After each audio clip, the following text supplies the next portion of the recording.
In 4 minuti sono entrati, mi hanno svuotato il negozio, rubato un bottino abbastanza consistente. Danno complessivo? Direi che un 40.000 euro ci sta a pennello.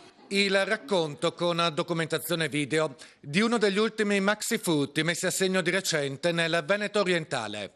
È una situazione piuttosto preoccupante. Un'escalation allarmante, spiega il primo cittadino Lucino Moro di area centro-sinistra, di fronte alla quale soprattutto gli imprenditori si sentono impotenti. Qualcuno comincia a dormire in fabbrica presso la loro attività. Da qui la decisione del sindaco di scrivere al premier Silvio Berlusconi e al ministro dell'interno Roberto Maroni. Non dimentichiamoci che dal 2008, anno di insediamento di questo governo, sulla scorta anche di una parola d'ordine che era più sicurezza, noi non abbiamo avuto alcun miglioramento dal punto di vista delle forze dell'ordine presenti sul territorio. Il primo cittadino di San Stino riserva l'ultima stoccata al patto per la sicurezza, siglato nel cuore della campagna elettorale tra il Ministero e l'ente provincia di Venezia. È una scatola vuota perché contiene tutta una serie di adempimenti abbastanza vaghi.